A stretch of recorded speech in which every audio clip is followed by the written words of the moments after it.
because nothing is forever. Nothing's the same. Everything changes over time. But David, the psalmist here, looks at all that God's done in his life, and he says, and I'm going to dwell in the house of the Lord forever. Heaven. Aren't you grateful for heaven this morning? You might have noticed, when we all get to heaven, we sang that this morning, it will be worth it all when we see Jesus. Heaven. We sang the hymn of heaven.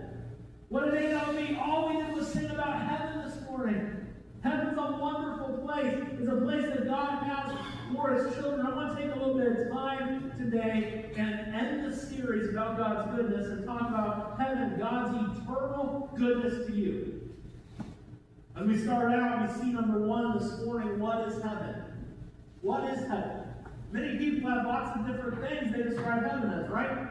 You watch some movies and heaven's this big white spot where you are, right?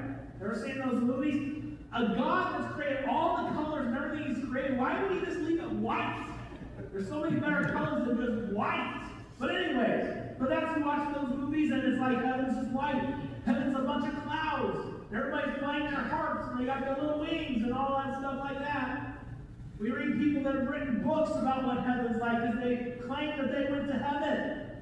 They make a lot of money off those books. You say, Pastor, do you believe that those people actually go to heaven and that they come back and do that? No. Say, why don't you believe that? Because the Bible is pretty clear. There's one example, and the example is very clear. Paul says there's someone that he knew, and he was referring to himself, but he wasn't saying it was him. There's someone I knew that went to the third heaven and couldn't even talk about the things he saw there. So there's no way. There's one example in the Bible, and the one who saw it all couldn't talk about it. And the one who could talk about it was John, saw those visions. God told him to write. So I think it's pretty clear that a lot of those books are just there to make money. It's a good story, a good thing like that. And if you say, well, I believe they did, then you go ahead and I just stick with what the Bible says about things and let the rest figure it out for yourself. But what is heaven?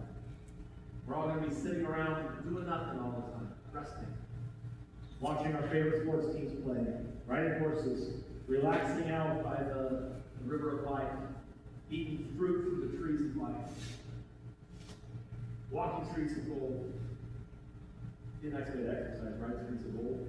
Don't trip on those things. Probably be right? What is heaven? You know, a lot of times we want to define heaven, but I think the Bible defines it. Ephesians chapter 2, verse 5 to 7. This is what it says. First couple verses of the chapter talk about how we're dead in our trespasses.